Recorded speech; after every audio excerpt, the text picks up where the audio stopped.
The room went silent so fast you could hear the flag rope tapping the metal pole behind the bench. Judge Frank Caprio had just asked one question, and the mayor's face changed before anyone else in the courtroom even understood why. Not louder, not redder, worse than that.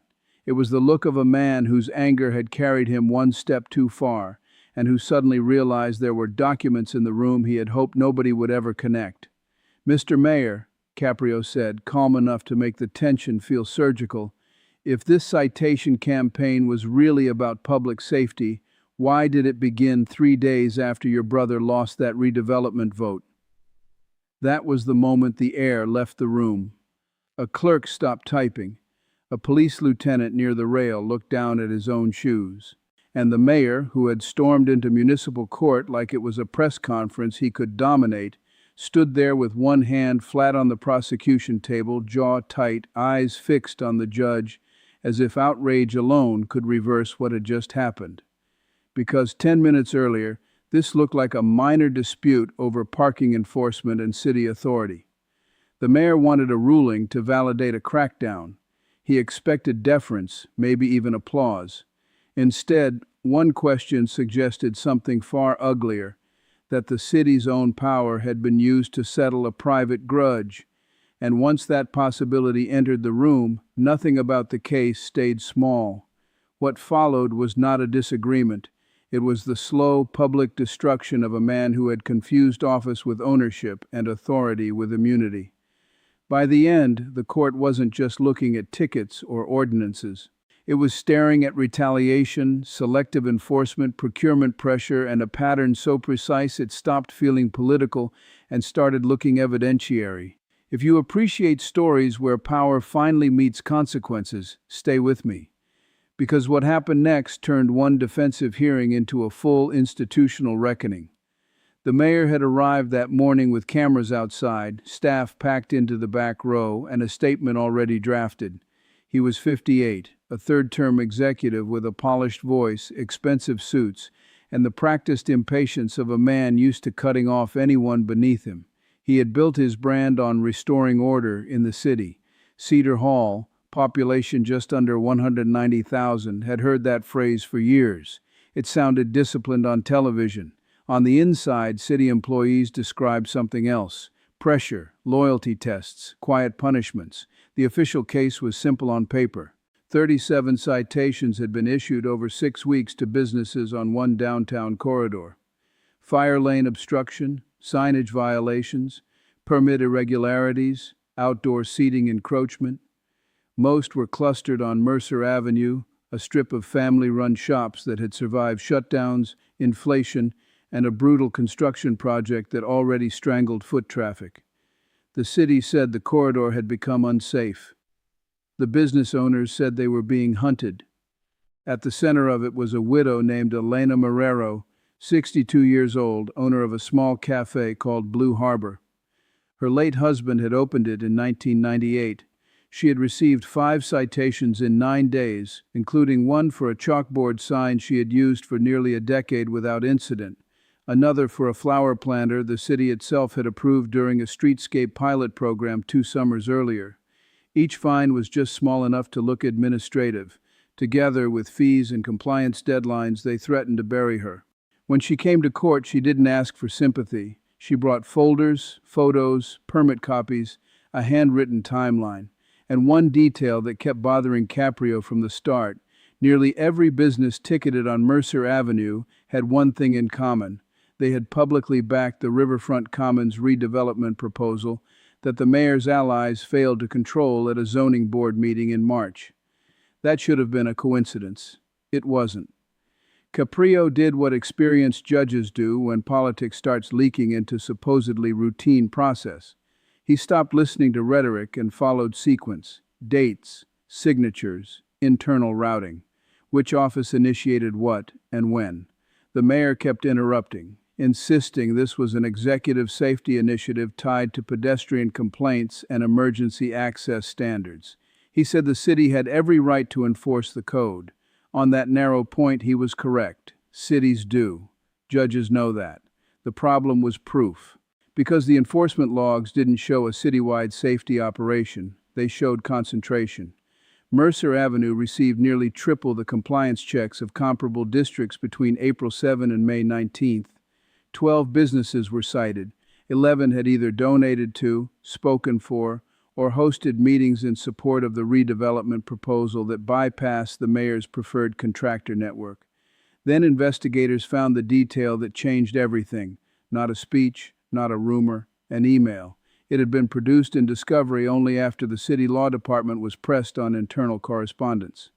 Sent at 11:42 p.m. on April 4th by the mayor's chief of staff to the director of code compliance, it contained a single sentence that would have been explosive even without context.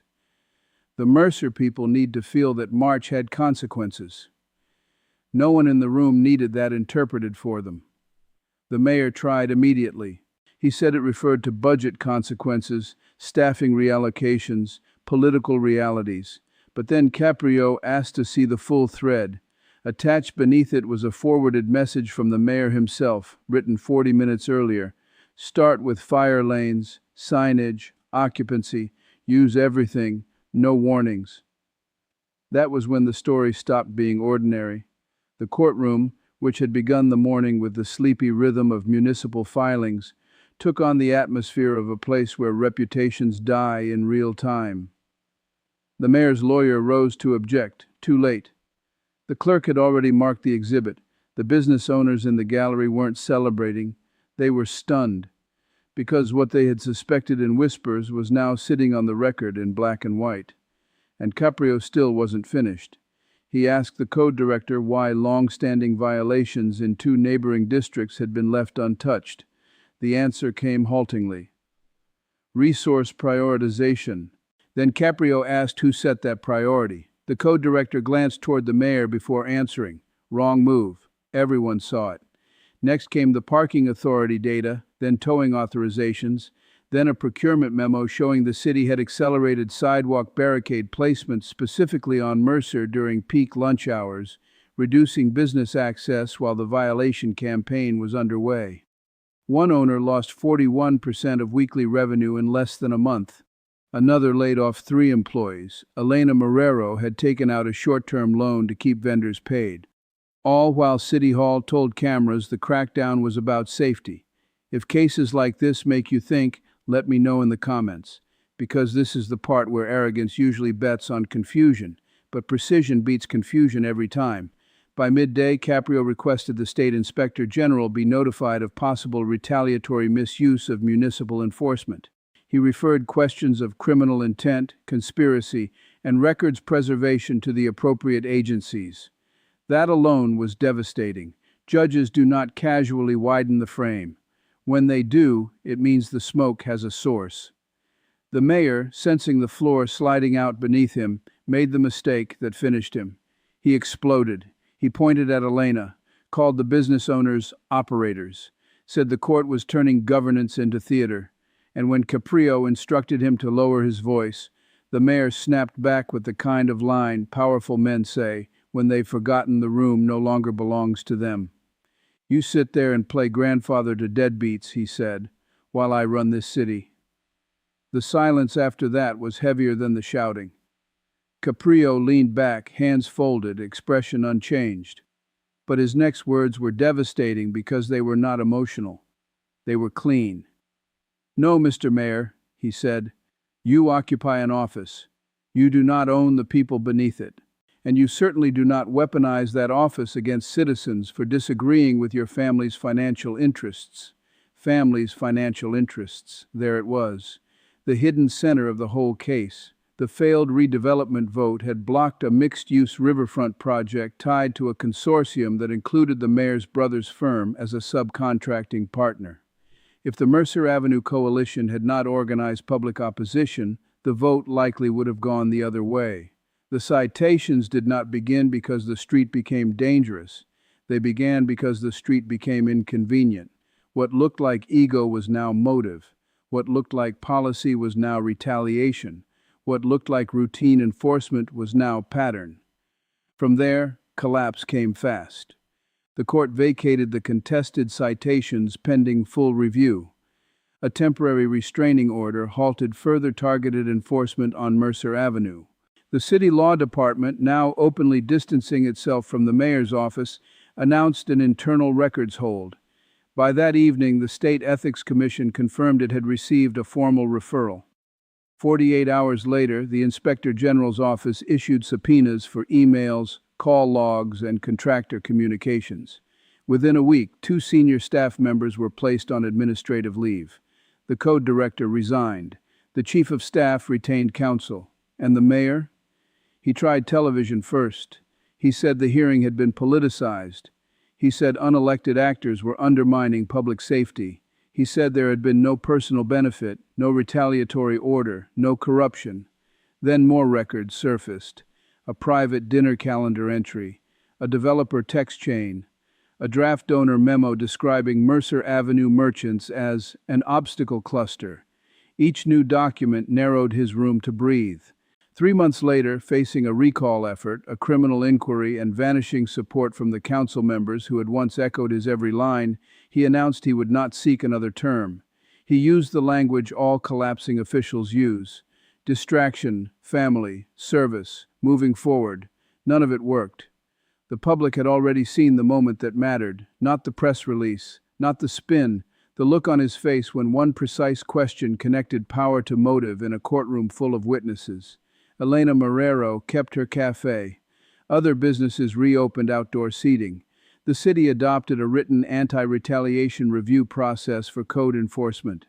For the first time in years, department heads had to document why one corridor was being targeted over another. Small reforms, maybe. But for people who had been told their livelihoods were collateral damage in someone else's ego, they mattered. And that is why the hearing still lingers, not because a mayor yelled. Public men yell every day, not because a judge spoke sharply. Good judges do that when the record demands it. The reason this story lasts is that it exposed a truth people recognize instantly and rarely get to see punished.